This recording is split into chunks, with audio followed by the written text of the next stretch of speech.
जय हिंद साथियों, स्वागत है आप सभी लोगों का एक बार फिर से आपके अपने चैनल जनकवि स्टडी हब में। आशा करता हूं कि आप सभी लोग अच्छे होंगे और बिल्कुल अच्छे से आप लोगों की प्रिपरेशन चल रही होगी। साथियों, अभी का जो हमारा सेशन होने वाला है ये होगा आपका पॉलिटी का।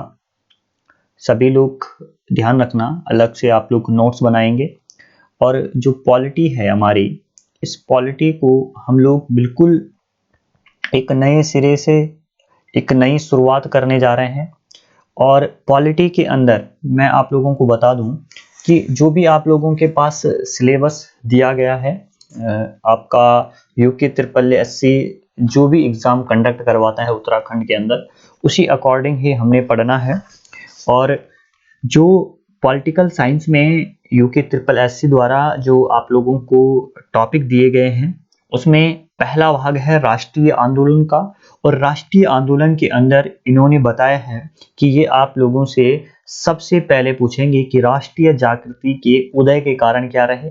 और इसी राष्ट्रीय जागृति के अंदर जो हमने पहला टॉपिक पढ़ना है वो पढ़ना है हमने भारत में धार्मिक एवं सामाजिक पुनरुत्थान।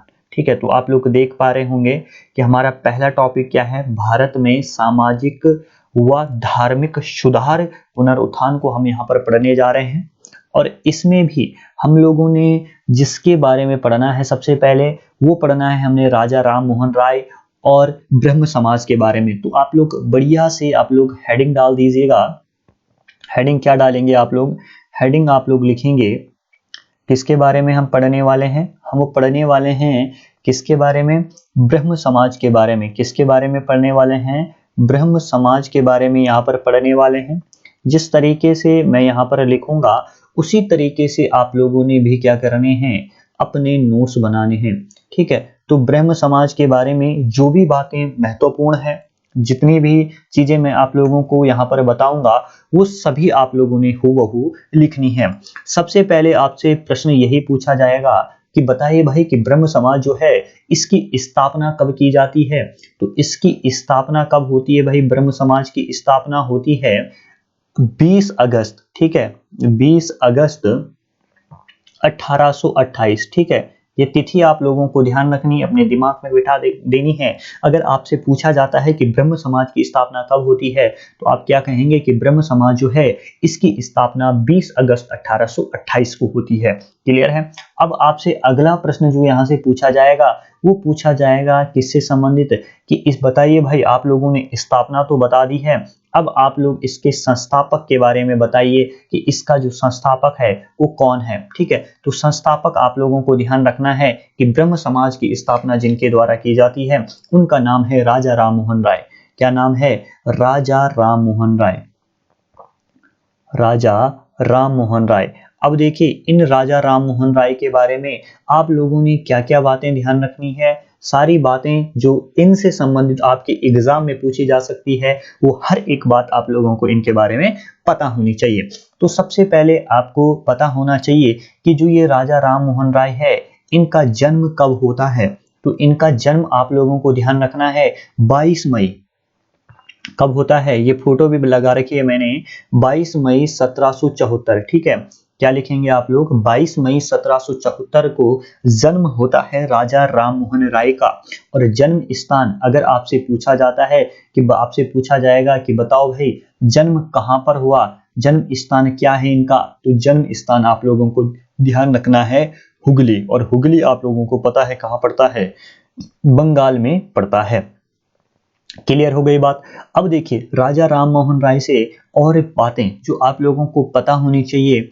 ठीक है, एक तो इनके सबसे पहले आप लोगों को ध्यान रखना है इनका जो इनका एक पिता का नाम, माता का नाम, ठीक है, और बहनों का नाम भी पूछा जा सकता है, और इनकी भाभी का नाम। ठीक है, तो देखिए, भाभी का नाम इम्पोर्टेंट इसलिए है क्योंकि अपनी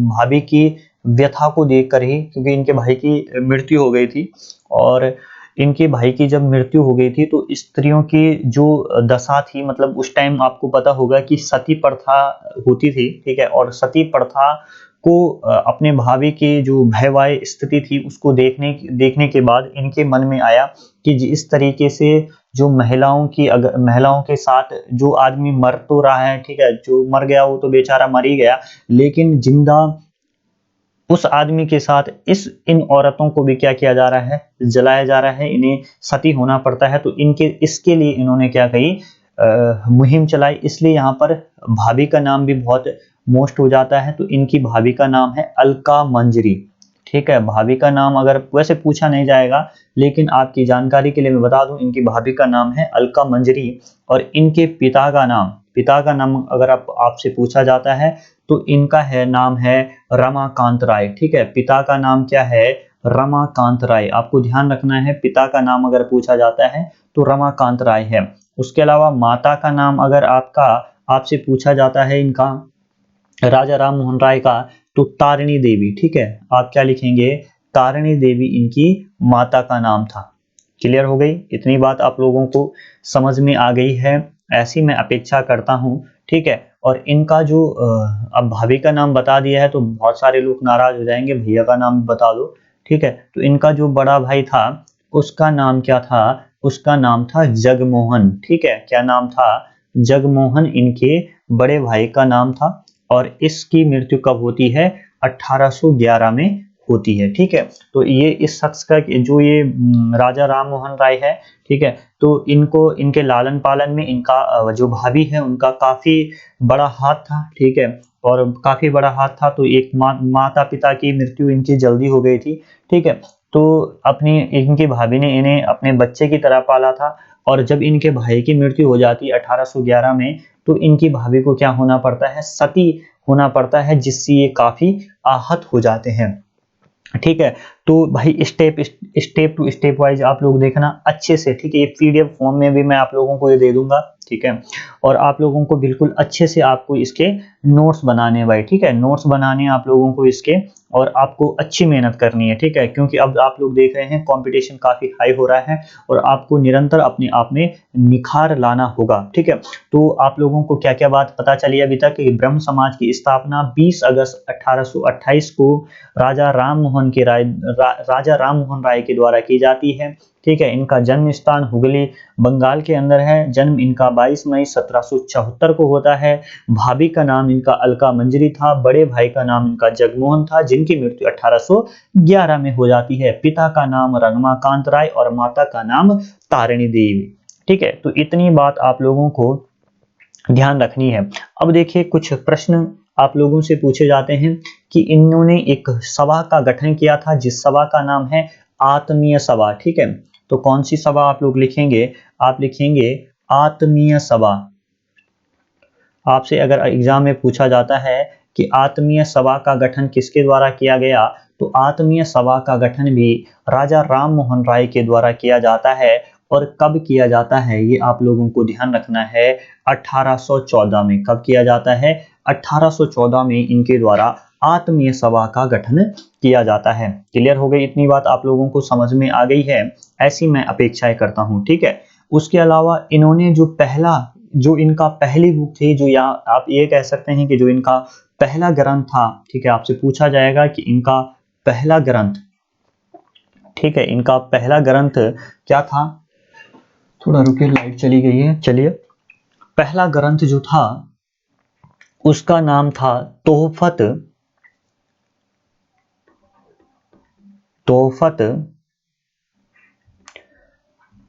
उल मवाहिदीन। तोहफत उल महावदीन इनका पहला ग्रंथ था, ठीक है। और जो इन्होंने लिखा था कब, 1809 में। और ये किस भाषा में है, ये लिखा गया था इनके द्वारा फारसी भाषा में, ठीक है। कौन सी भाषा में लिखा गया था, फारसी भाषा में लिखा गया था। तो इतनी चीजें इनसे संबंधित आप लोगों को पता लग गई है कि इनका पहला ग्रंथ कौन सा था, तोहफत उल मवाहिदीन था, ठीक है। जो एकेश्वरवादियों के लिए, जिसका अर्थ क्या होता है, जिसका अर्थ होता है एकेश्वरवादियों को उपहार, ठीक है। अर्थ की बात करें तो अर्थ क्या होता है इसका, एकेश्वरवादियों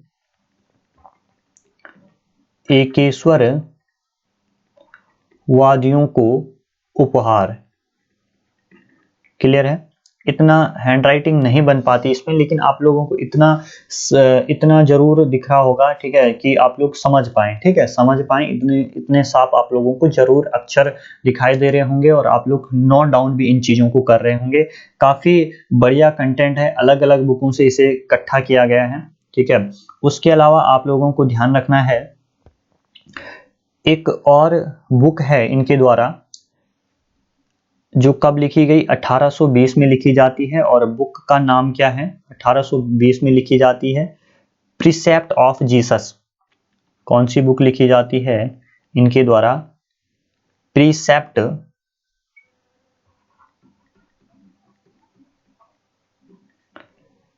प्रीसेप्ट ऑफ जीसस, ठीक है। फिर आपसे पूछेगा कि प्रीसेप्ट ऑफ जीसस किसकी बुक है, तो ये प्रीसेप्ट ऑफ जीसस जो है ये भी आपकी बुक है, किनकी? ये भी बुक है आपके राजा राम मोहन राय की। क्लियर है? उसके अलावा आप लोगों को राजा राम मोहन जी के बारे में क्या क्या बातें ध्यान रखनी है? इनको भारतीय पुनर्जागरण का क्या कहा जाता है? जनक भी कहा जाता है। तो आप लोग क्या लिखेंगे यहाँ पर? आप लोग लिखेंगे इनको क्या कहा जाता है? भारतीय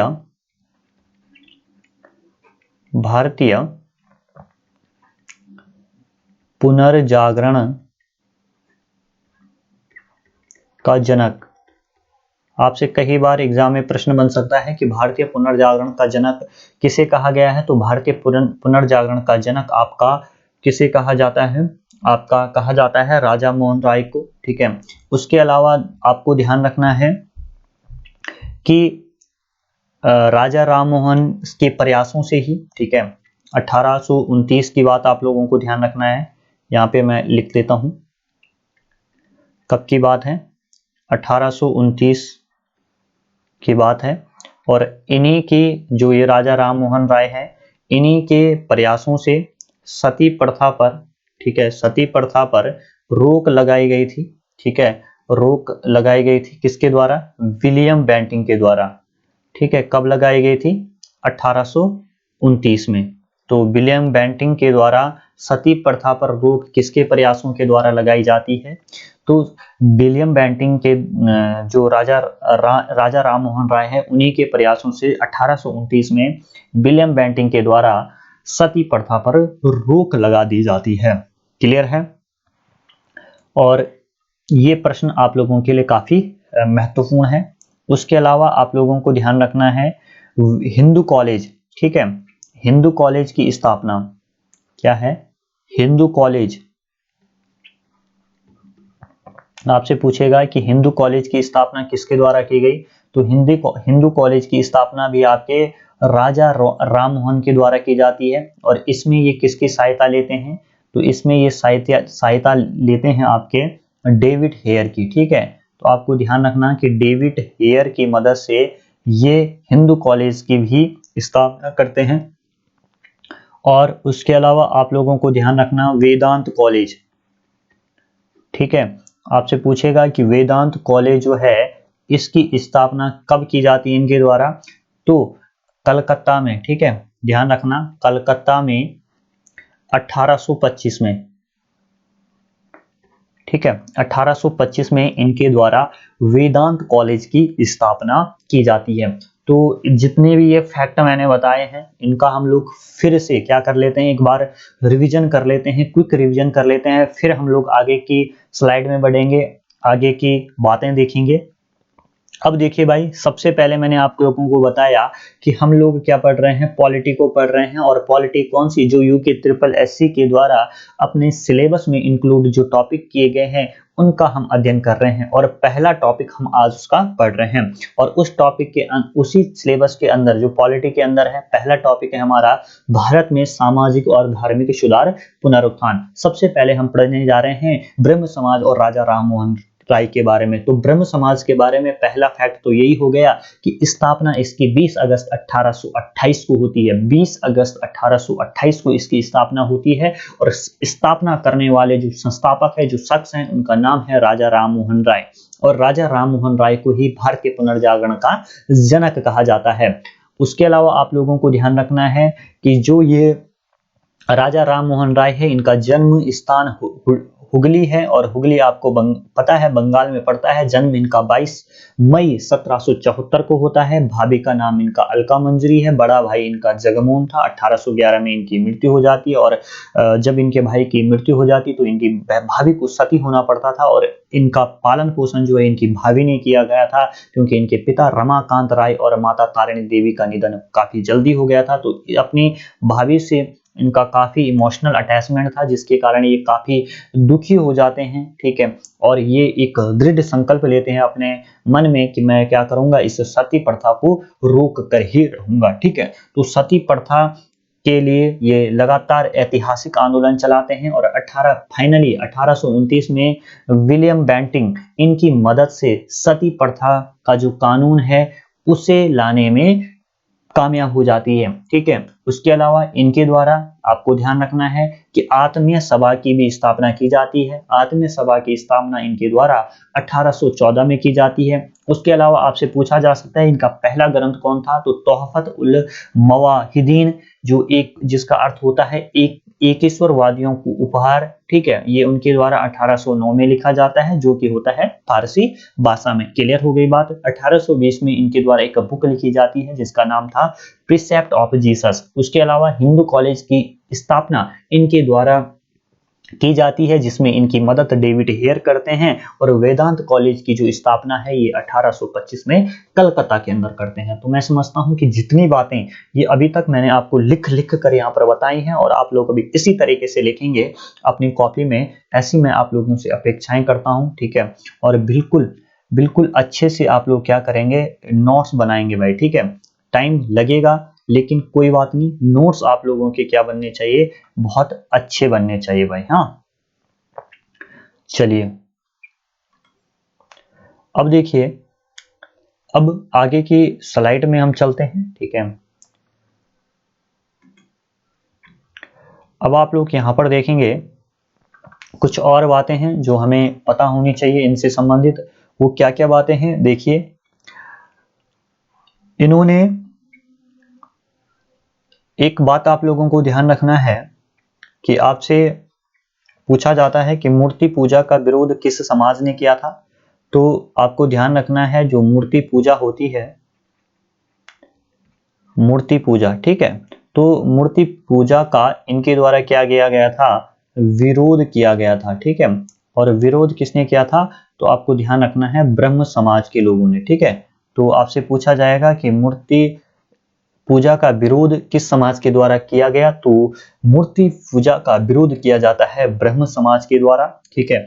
इन्होंने एकेश्वरवाद का समर्थन किया। अगली बात आप लोगों को क्या ध्यान रखनी है, एकेश्वरवाद का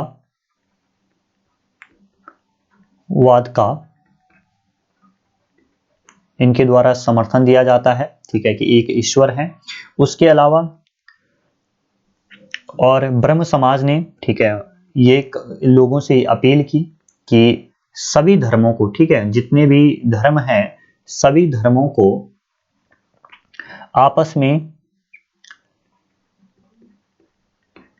आपस में एकता रखनी चाहिए, ठीक है, एकता रखनी चाहिए। तो आपसे पूछा जाएगा कि सभी धर्मों को आपस में एकता रखनी चाहिए, ये बात इस बात पर किस धर्म ने जोर दिया, एक ईश्वर का समर्थन की बात कौन से धर्म ने किया, मूर्ति पूजा की विरोध की बात किस धर्म ने की। तो ये सारी की सारी बातें करता है आपका ब्रह्म समाज। क्लियर है। तो इतनी बातें आप लोगों को पता लग गई होगी, ठीक है। ये सारी बातें आपके एग्जाम के लिए क्या है, काफी इंपॉर्टेंट है। उसके अलावा आपसे कई बार प्रश्न पूछा जाता है कि नेपलस क्रांति का संबंध किससे है, तो आप बताएंगे कि जो नेपलस क्रांति है, क्या लिखेंगे, नेपलस क्रांति जो है इसका संबंध किससे है, राजा राममोहन राय से है, ठीक है। राजा राममोहन राय से है नेपलस क्रांति का संबंध। क्लियर हो गई बात। इनको आधुनिक बंगाल गद्य का जनक भी कहा जाता है।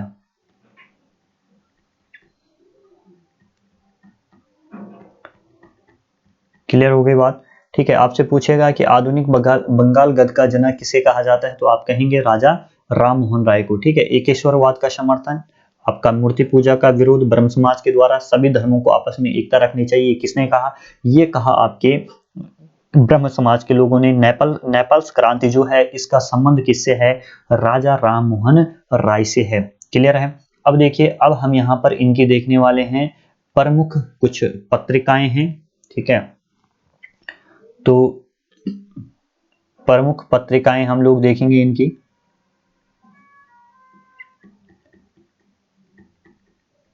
सबसे पहले आप लोगों को ध्यान रखना है, बहुत फेमस है और आप लोगों को पता भी होता है, कई बार पूछा गया है, संवाद कौमुदी के बारे में। ठीक है, किसके बारे में? संवाद कौमुदी, जो इनके द्वारा कब निकाली जाती है? 1821 में। और ये किस भाषा में है? ये है बांग्ला भाषा में। ठीक है, किस भाषा में है? बांग्ला भाषा में है। उसके अलावा एक ये हो गई। ठीक है, दूसरी आप लोगों को ध्यान रखनी है, दूसरा जो है उसमें है मिरात उल अखबार। मिरात उल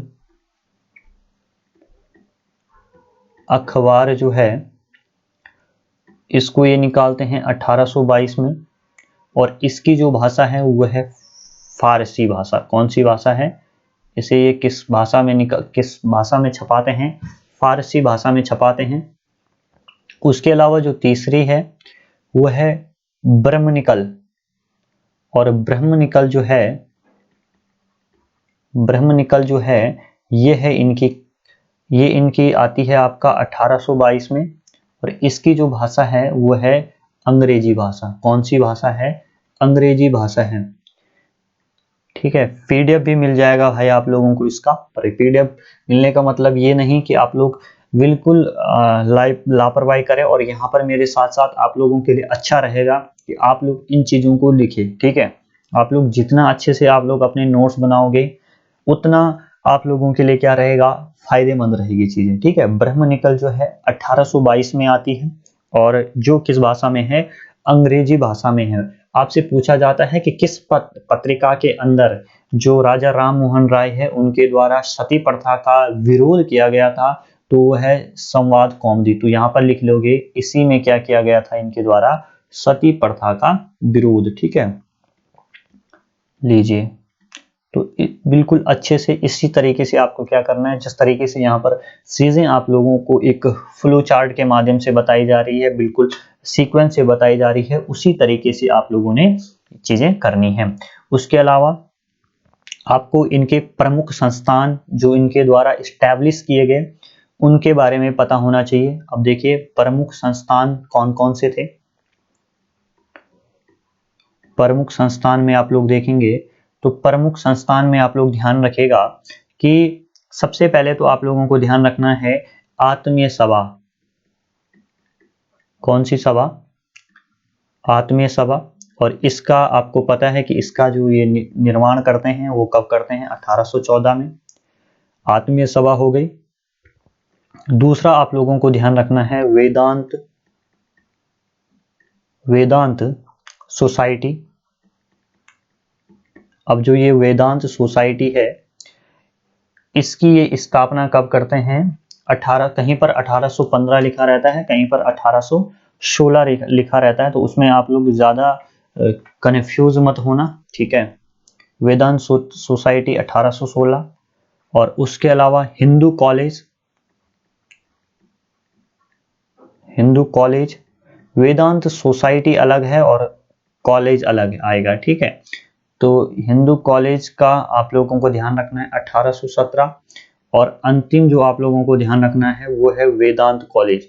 तो इन सभी के बारे में आप लोग इनको अच्छे से याद कर लेना, अपने नोट्स बना लेना। तो वेदांत कॉलेज जो है, इसकी स्थापना इनके द्वारा की जाती है 1825 में। ठीक है, कब की जाती है? 1825 में इनके द्वारा इसकी स्थापना की जाती है। तो इतनी चीजें आप लोगों के क्या हो गई होगी?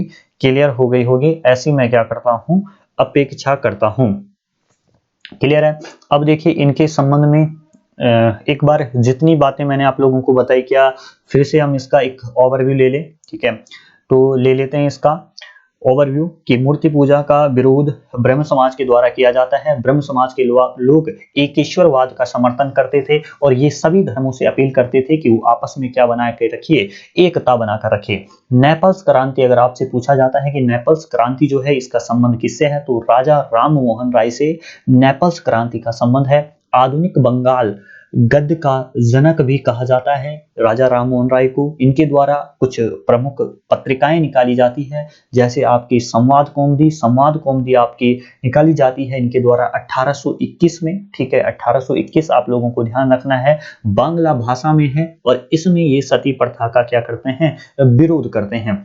उसके अलावा मिरात उल अखबार जो है, जो कि फारसी भाषा में है, 1822 में इनके द्वारा पब्लिश किया जाता है। ब्रह्मनिकल जो है एक अंग्रेजी भाषा की पत्रिका है जो राजा राम मोहन द्वारा निकाली गई और 1822 में इसको ये संपादित करते हैं। उसके अलावा प्रमुख संस्थान की बात करें तो आत्मीय सभा 1814, वेदांत सोसाइटी का गठन ये 1816 में करते हैं और हिंदू कॉलेज का 1817 में और वेदांत कॉलेज का करते हैं आपका 1825 में। तो इतनी बातें जितनी ये अभी तक मैंने बताई ये आप लोगों को समझ में आ रही होगी और आप लोग बिल्कुल अपनी जो कॉपी होगी, पेन होगी, उन्हें लेकर आप लोग इनको नोट डाउन कर रहे होंगे। ठीक है, ये क्लासेस आपके लिए काफी इंपॉर्टेंट है। ठीक है, आपके आने वाले जो भी एग्जाम है उन सभी में यहीं से आप लोगों को बहुत सारे प्रश्न देखने को मिलेंगे। तो इतनी चीजें क्लियर है। ठीक है, तो चलिए भाई बढ़ते हैं अब आगे और बात करते हैं किसके बारे में। अब बात करते हैं दो शख्स के बारे में जिनके द्वारा इन्हें क्या दी जाती है, इन्हें उपाधि दी जाती है। ठीक है, और ये अब दयानंद सरस्वती जी आ गए हैं और दयानंद सरस्वती जी को हमको थोड़ा सा क्या करना पड़ेगा, नीचे वाली स्लाइड पे ले जाना पड़ेगा, तभी जाकर हम यहाँ पर क्या कर पाएंगे, लिख पाएंगे भाई। ठीक है, चलिए इतने पर आराम से आपका पूरा कंटेंट आ जाएगा। ठीक है, तो अब देखिए आप लोग यहाँ पर देखना कि दो शख्स हैं। ठीक है, वो शख्स कौन कौन से हैं, दो शख्सों के नाम आप लोगों को ध्यान रखना है। एक तो रखना है बॉस का, ठीक है, एक है कौन हो गए, एससी बोस यानी कि सुभाष चंद्र बोस। ठीक है, इनके संबंध में दो शख्सों को आप लोगों को ध्यान रखना है और एक रखना है आपको अकबर द्वितीय का नाम, किसका नाम ध्यान रखना है, अकबर सेकंड का नाम ध्यान रखना है। दोनों ही यहाँ पर क्या है, बड़े काम की चीज है। ठीक है, अब देखिए जो आपके एससी बॉस हैं और जो आप अकबर द्वितीय हैं, इनका नाम यहाँ पर क्यों आता है, क्योंकि इन्होंने राजा राम मोहन राय को, ठीक है, राजा राम मोहन राय को एक ने तो क्या कहा, सुभाष चंद्र बोस जी ने कहा युगदूत। तो ये प्रश्न काफी बार आपके एग्जाम में आता है कि सुभाष चंद्र बोस ने राजा राम मोहन राय को कौन सी उपाधि दी, या राजा राम मोहन राय को सुभाष चंद्र बोस के द्वारा कौन सी उपाधि दी जाती है। तो आपका आंसर क्या होगा कि सुभाष चंद्र बोस जी ने राजा राम मोहन राय को क्या कहा था, युगदूत कहा था। क्या कहा था भाई, युगदूत कहा था। क्लियर हो गई इतनी बात।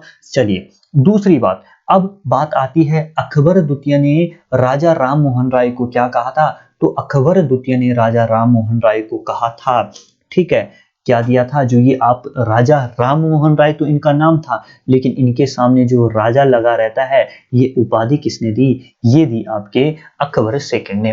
तो मैं समझता हूं कि इतनी चीजें आप लोगों की क्या हो गई होगी, क्लियर हो जाती है। अब देखिए जो आदमी इस संसार में आता है वो इस संसार से जाता है। ठीक है, बस कोई लोग अच्छे काम करके निकल जाते हैं और बस कोई अपनी खाना बदोश की जिंदगी जीते हैं और कोई अपना बुरे काम करके निकल जाते हैं। तो ये राजा राम मोहन राय है, तो ये भी हमारे लिए बहुत अच्छे काम करके चले गए और हम सबको ये छोड़ जाते हैं। इनकी मृत्यु जो होती है वो होती है, आपको ध्यान रखना है, 1833 में। मृत्यु अगर आपसे पूछा जाता है तो मृत्यु कब होती है, 1833 में।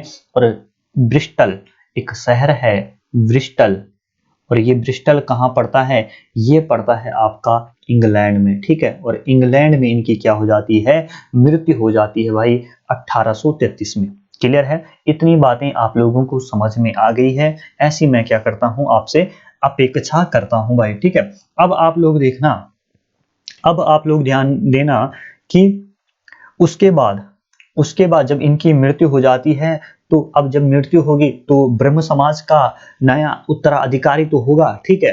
तो 1833 में ही, ठीक है, ध्यान रखना, 1833 में जो राजा राम मोहन राय के बाद जो मेन, जो आप कह सकते हैं जो अध्यक्ष बनते हैं इस सभा के, इस समाज के, वो बनते हैं आपके द्वारिका नाथ टैगोर, ठीक है। इसके बाद दूसरे अध्यक्ष कौन आते हैं, आपको ध्यान रखना है कौन आते हैं, सेकंड नंबर पे आते हैं द्वारिका नाथ टैगोर। क्लियर है कुछ। अब देखिए 1843 तक ये रहते हैं, फिर एक नए शख्स आते हैं तीसरे नंबर पर, ठीक है, जिनका नाम है देवेंद्र नाथ टैगोर, ठीक है, देवेंद्र नाथ टैगोर। अब देखिए आपसे कई बार प्रश्न पूछा जा सकता है कि जो आपके राजा राम मोहन राय की मृत्यु के बाद कौन अध्यक्ष बनते हैं ब्रह्म समाज के, तो वो कौन होते हैं आपके, वो होते हैं द्वारिका नाथ टैगोर, जो 1833 से 43 तक रहते हैं। फिर आपके देवेंद्र नाथ टैगोर बन जाते हैं 1843 में, और इन्हीं देवेंद्र नाथ टैगोर के द्वारा आपको ध्यान रखना है कि 1839 में, ध्यान रखनी ये बात, ठीक है, बहुत इंपॉर्टेंट आपके एग्जाम के लिए, ठीक है,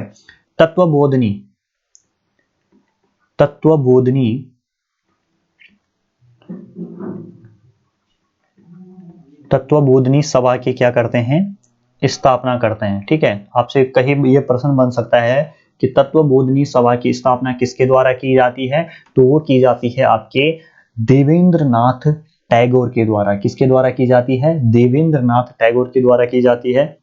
और आप लोगों को ध्यान रखना है साथ ही, ठीक है, प्लस साथ ही इनके द्वारा, ठीक है, साथ ही इनके द्वारा क्या किया जाता है, एक काम और किया जाता है, और वो काम क्या किया जाता है, तत्वबोधिनी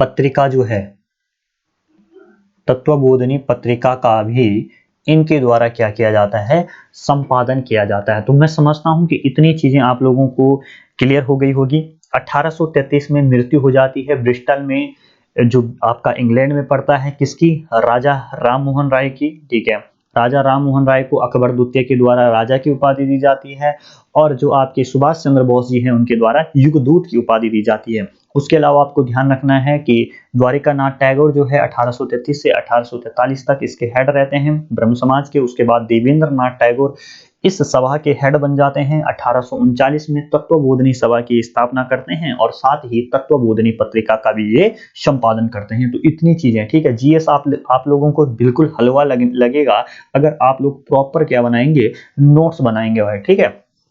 इतनी बात हो गई।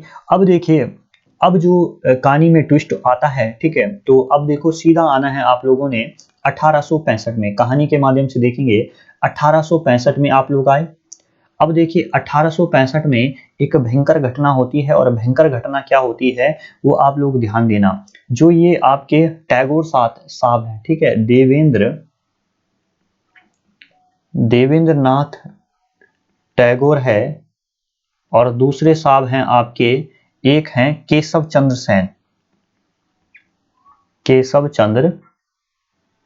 सेन। इनमें क्या हो जाता है, इनमें हो जाता है भाई विवाद, ठीक है। क्या हो जाता है, विवाद हो जाता है, डिस्प्यूट हो जाता है। और जब विवाद होता है तो इस विवाद का कुछ ना कुछ परिणाम तो निकलेगा ना, ठीक है। आपस में अगर किसी की बहस हो जाएगी, तीखी बहस हो जाएगी, ठीक है, तो उसका कुछ ना कुछ परिणाम निकलेगा। तो इसमें क्या होता है, इसमें केशव चंद्र सेन द्वारा, ठीक है, ध्यान देना है, केशव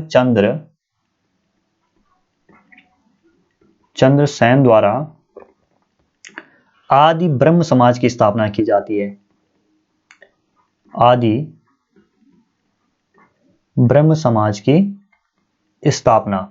तो अब देखिए एक प्रश्न और निकल के आ गया कि आदि ब्रह्म समाज के संस्थापक कौन थे, ठीक है। ब्रह्म समाज के तो कौन थे, आपके राजा राम मोहन राय। लेकिन अगर आपसे पूछा जाता है कि आदि ब्रह्म समाज के संस्थापक कौन से थे, तो वो थे आपके केशव चंद्र सेन, ठीक है। कौन से शख्स आप लोग लिख लेना, केशव चंद्र सेन। कौन है, केशव, थोड़ा बढ़िया ढंग से लिख लेते हैं इसको, केशव चंद्र सेन,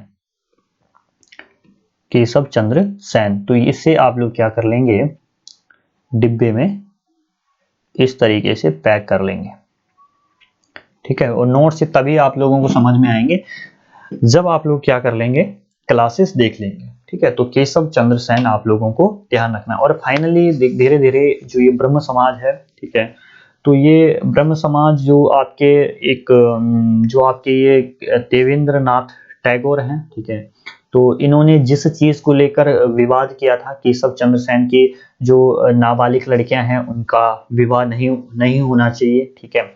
और लेकिन ये क्या करते हैं कि ये फाइनली जब इनकी बात आती है, तो जब इन पे बात आती है, तो ये अपनी ही बेटी का विवाह जो नाबालिग रहती है उस किसी राजा से करवा लेते हैं, ठीक है। तो इस तरीके से जो पूरा ये जो ये समाज है, ब्रह्म समाज हो गया, ठीक है, आदि ब्रह्म समाज है, ये फाइनली डिस्ट्रॉय हो जाता है, ठीक है। तो इतनी बातें आप लोगों को ध्यान रखनी है, बस जो आपके एग्जाम के लिए क्या है, महत्वपूर्ण है, ठीक है। बिल्कुल अच्छे से क्या हो रहे हैं, नोट्स प्रिपेयर्ड हो रहे हैं भाई, ठीक है। और मैं उम्मीद करता हूं कि आप लोग क्या करेंगे, अच्छे से क्या करेंगे, इनका अध्ययन करेंगे। अब हम लोग जानने वाले हैं किसके बारे में, अब हम लोग देखेंगे यहाँ पर दयानंद सरस्वती के बारे में।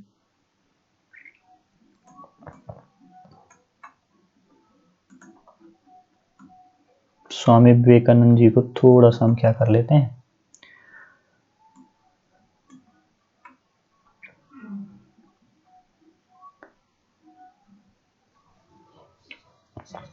अब जो भी बातें दयानंद सरस्वती जी से महत्वपूर्ण है, आर्य समाज, जिस आर्य समाज से महत्वपूर्ण, उन्हें हम देखेंगे।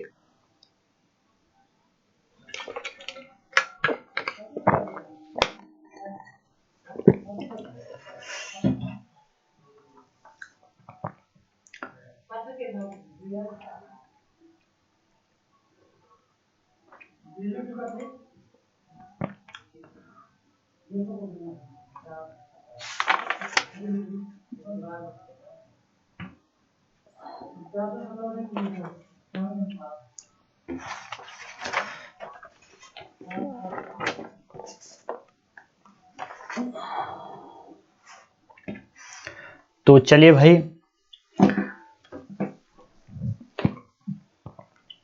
अब हम लोग यहाँ पर देखने वाले हैं आर्य समाज के बारे में।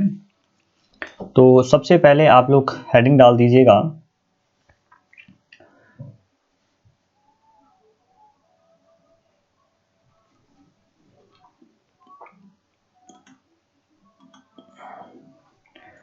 आप लोग हेडिंग डालेंगे आर्य समाज,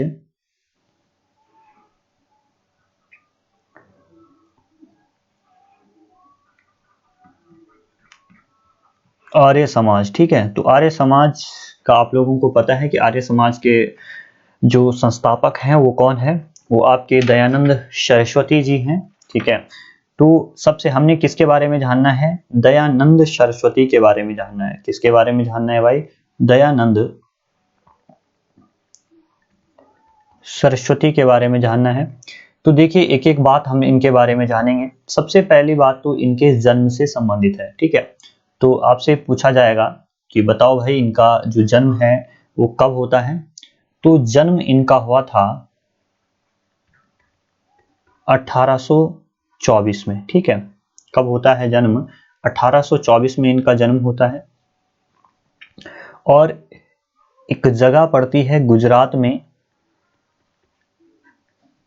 जिसे आप कहते हैं टंकारा शिवपुरी। जन्म कहाँ होता है इनका, टंकारा शिवपुरी में इनका जन्म होता है। कई बार इनका बचपन का नाम पूछा जाता है भाई, ठीक है। तो प्रॉपरली आप लोगों ने बिल्कुल अच्छे से नोट्स बनाने हैं इसके। आपसे पूछा जाएगा कि बचपन का नाम क्या था इनका। तो बचपन का नाम था इनका मूल शंकर। क्या नाम है,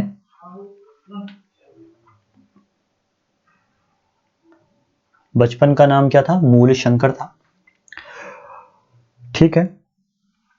दूसरी बात आप लोगों को इनके बारे में क्या ध्यान रखनी है कि 21 वर्ष में, 21 साल की उम्र में उम्र में इन्होंने गृह त्याग कर लिया था। तो घर कब त्याग लिया था इन्होंने? मात्र 21 साल की उम्र में इन्होंने घर त्याग लिया था।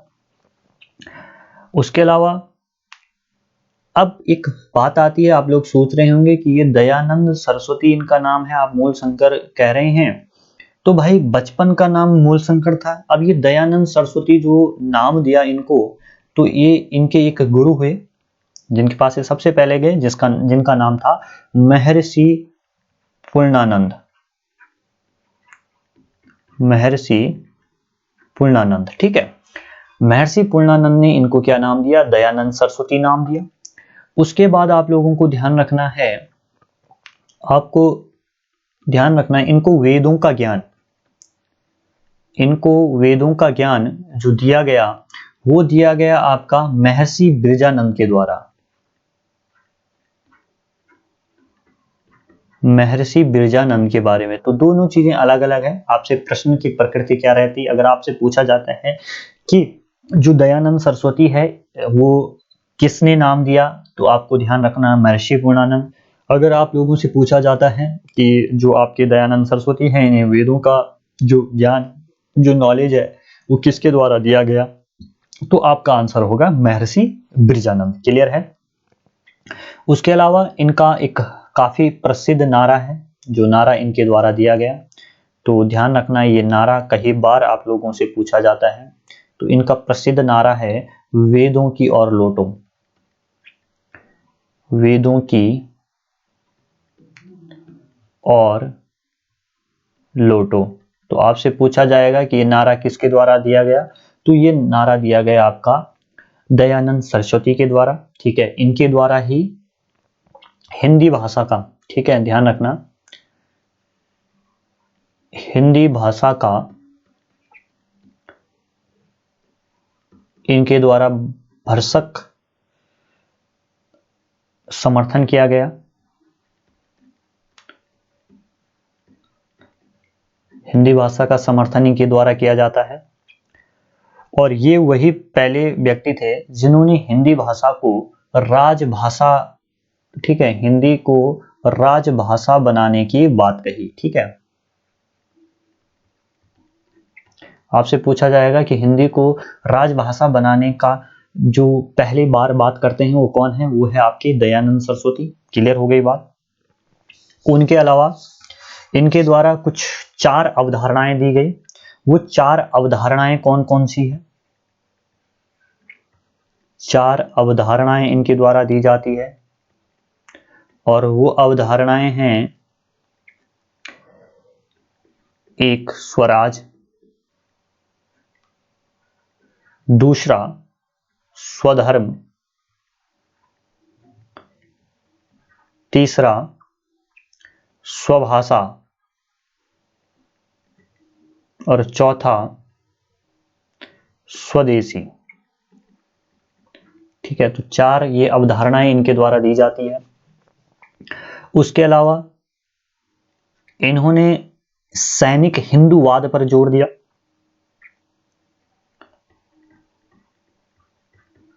आपसे पूछा जाएगा कि सैनिक हिंदूवाद, हिंदुत्ववाद, ठीक है, सैनिक हिंदुत्ववाद पर जोर किसके द्वारा दिया गया, तो ये दिया जाता है आपका जो दयानंद सरस्वती है हमारे, उनके द्वारा।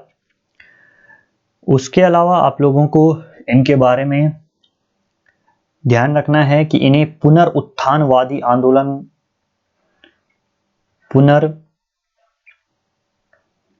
पुनरुत्थानवादी आंदोलन इनके द्वारा चलाया गया, और जो आंदोलन चलाया गया कि जो इसलिए चलाया गया कि इनको, एक तो हो गए शूद्र और दूसरी हो गई स्त्रियां, शूद्र और स्त्रियों को वेदों को पढ़ने की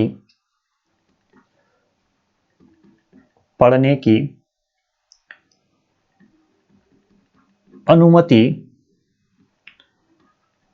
दिलवाना इनका क्या था, लक्ष्य था। ठीक है, स्त्रियों, आपके पुनरुत्थानवादी जो आंदोलन था, इसका मेन उद्देश्य क्या था, क्यों इन्होंने चलाया था, तो इसका मेन उद्देश्य था कि ये क्या कर सके, ये शूद्र व स्त्रियों को पढ़ने की जो अनुमति है वो दिलवा सके। क्लियर हो गई बात, इतनी बातें आप लोगों को क्लियर हो गई है, ऐसी मैं आप लोगों के अपेक्षा करता हूं। ठीक है, अब देखिए कुछ और चीजें हैं। तो जो आर्य समाज की इनके द्वारा स्थापना की जाती है भाई, तो इसकी भी आप लोगों को क्या करनी है, एक तिथि ध्यान रखनी है, बहुत मोस्ट है ये आप लोगों के लिए। तो आर्य समाज की जो ये स्थापना करते हैं, जो इस समाज को इस्टेब्लिश करते हैं, तो वो करते हैं 10 अप्रैल 1875 को। और कहाँ करते हैं, वो करते हैं इसे बम्बई में। ठीक है, कहाँ करते हैं, बम्बई में। तो इतनी चीजें क्लियर हो गई। ठीक है, तो चलिए आगे बढ़ते हैं। एक बार इसका पूरा का जितना मैंने आप लोगों को लिखाया है, इसको एक बार रिवीजन कर लेते हैं भाई। ठीक है, अब देखिए हम पढ़ रहे हैं आर्य समाज के बारे में। आर्य समाज के जो जनक हैं, जो फाउंडर हैं, वो है दयानंद सरस्वती। कौन है भाई, दयानंद सरस्वती इसके फाउंडर हैं। उसके अलावा जो ये दयानंद सरस्वती हैं, इनके इनका जन्म जो होता है, वो जन्म होता है इनका 1824 में। ठीक है, और गुजरात में एक जगह पड़ती है टंकारा, जिसे आप शिवपुरी के नाम से भी जानते हैं। ठीक है, इन्हें ही हिंदी भाषा का समर्थन करने वाले ये पहले व्यक्ति थे, और हिंदी भाषा को राजभाषा बने, ठीक है, इसका भी ये बात करने वाले पहले व्यक्ति थे। बचपन का नाम इनका मूलशंकर था, और ये 21 साल की उम्र में ही ये गृह त्याग कर लेते हैं, और गृह त्याग करने के बाद ये महर्षि पूर्णानंद जी के पास जाते हैं, जो इन्हें नाम देते हैं दयानंद सरस्वती। इनको जो वेदों का ज्ञान देने का काम करते हैं, वो है स्वामी महर्षि बिरजानंद। ठीक है, और जो ये आपके दयानंद सरस्वती है, इनके द्वारा काफी प्रसिद्ध नारा दिया गया है, जो आपके एग्जाम में कई बार पूछा भी जाता है कि वेदों की ओर लौटो। ठीक है, तो वेदों की ओर लौटो, ये नारा किसके द्वारा दिया गया, तो ये दिया जाता है आपका दयानंद सरस्वती के द्वारा। उसके अलावा इन्होंने 4 कॉन्सेप्ट दी, 4 अवधारणाएं दी। वो 4 अवधारणाएं कौन कौन सी है, स्वराज, स्वधर्म, स्वभाषा और स्वदेशी। क्लियर है। उसके अलावा इन्होंने सैनिक हिंदुत्ववाद पर जोर दिया। पुनरुत्थानवादी आंदोलन इनके द्वारा चलाया गया, जिसका उद्देश्य यह था कि शूद्र व स्त्रियों को वेदों को पढ़ने की अनुमति इनके द्वारा दिलवानी थी। उसके अलावा आर्य समाज की स्थापना ये 10 अप्रैल 1875 को करते हैं, और जो कहाँ करते हैं, बम्बई में करते हैं। अब उसके अलावा क्या क्या चीजें हैं जो इनसे अक्सर पूछी जाती है, तो देखिए भाई, पूछे जाने वाली चीजों में देखिए, सबसे पहले तो इनसे एक ही प्रश्न ये पूछा जाता है। यहाँ पर हम लोग देखेंगे, यहाँ पर थोड़ा सा इसको स्क्रॉल करके नीचे कर देंगे।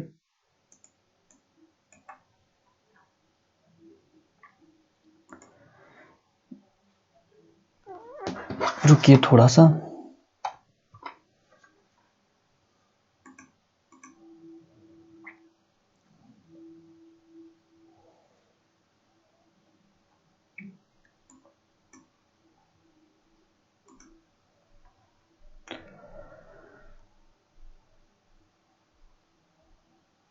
थोड़ा सा रुकेंगे आप लोग, सही हो जाएगा, कोई दिक्कत वाली बात नहीं है।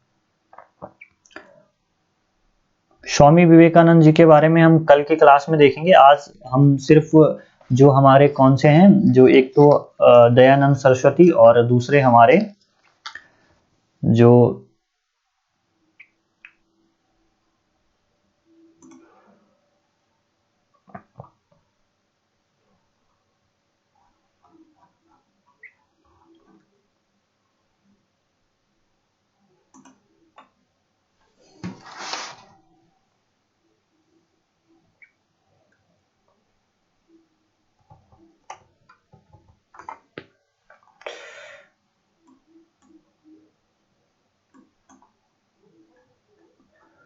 चलिए हो रहा है।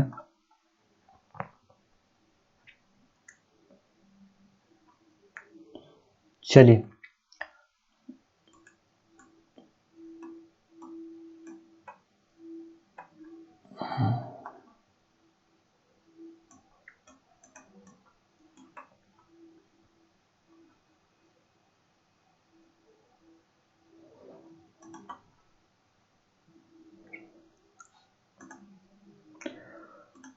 चलिए भाई, और बातें क्या क्या हैं।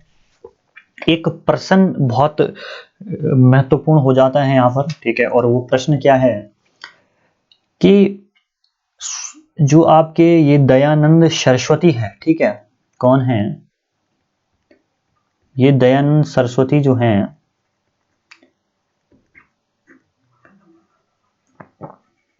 इनको एक चीज बोली गई और वो बोला गया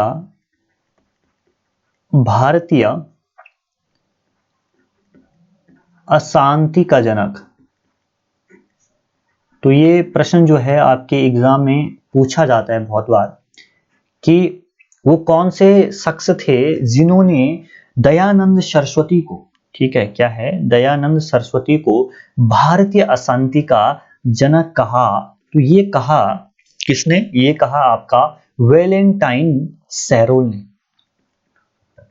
वैलेंटाइन सिरोल जो हैं, इनके द्वारा दयानंद सरस्वती को भारतीय अशांति का जनक कहा गया। क्लियर है? उसके अलावा जो ये दयानंद सरस्वती हैं हमारे, ठीक है, इनको उत्तर भारत का मार्टिन लूथर भी कहा जाता है, ठीक है।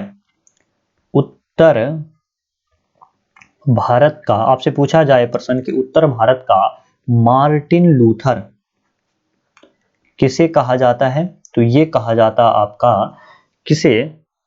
आपके दयानंद सरस्वती को। और कभी कभी पूछ ले कि भारत का मार्टिन लूथर किसे कहा जाता है, तो वो कहा जाता है आपका दयानंद सरस्वती को, ठीक है। तो एक इनके द्वारा एक और फेमस नारा दिया गया था, ये स्लोगन कहे कि भारत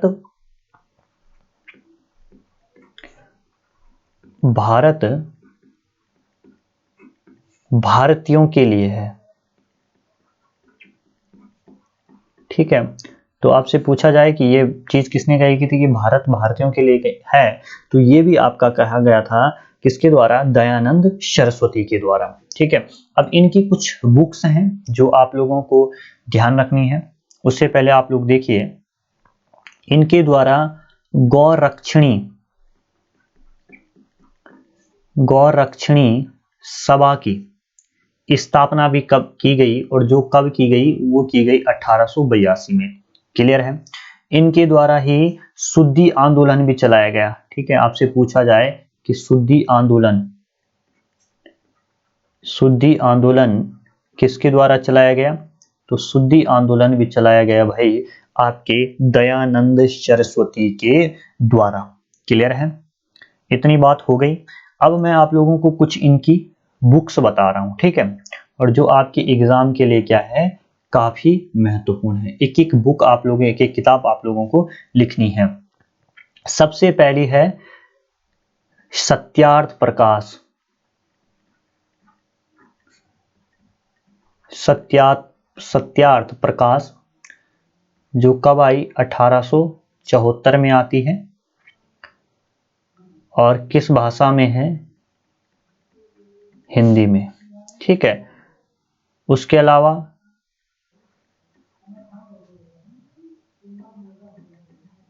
पाखंड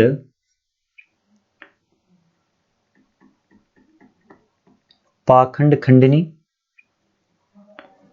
तीसरी है अद्वैतवाद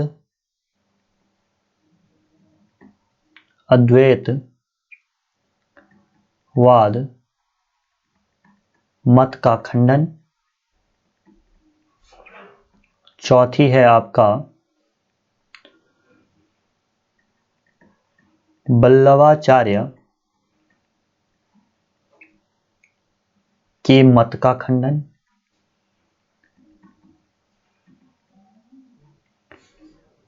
और अगली है आपकी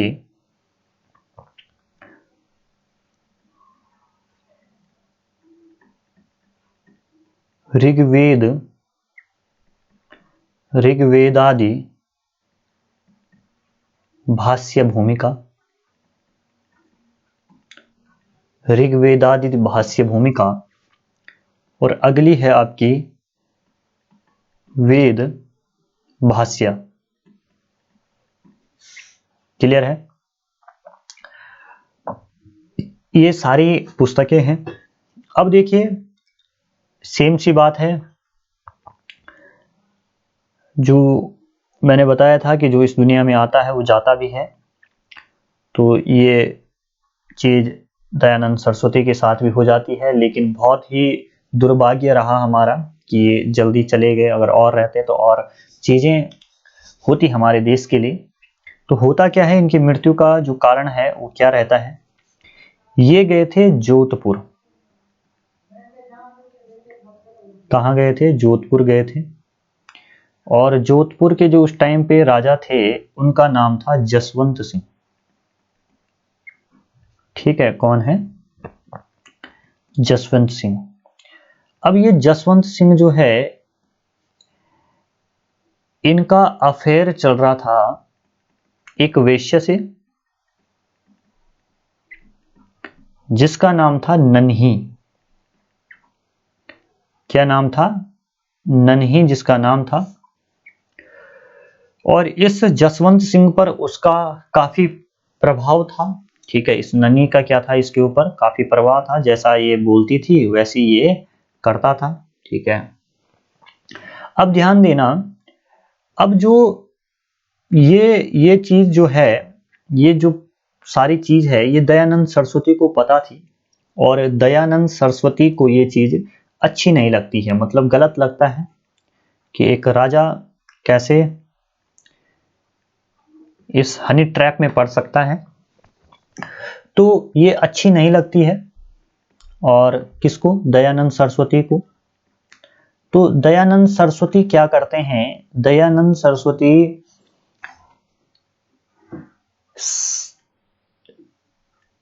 जो भरी सभा है, जब राज दरबार लगता है,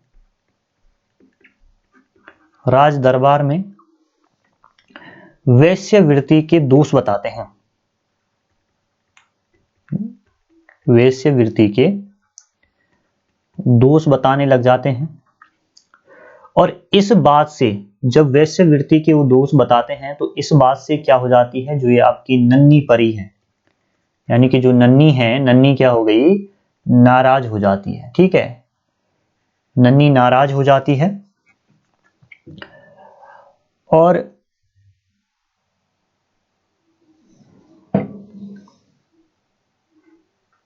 अब ये क्या करती है, अब दयानंद सरस्वती वहीं रुके थे, तो दयानंद सरस्वती के खाने में ये क्या करती है, जहर मिला देती है। क्या कर देती है? जहर मिला देती है, जिससे क्या हो जाती है, मृत्यु हो जाती है।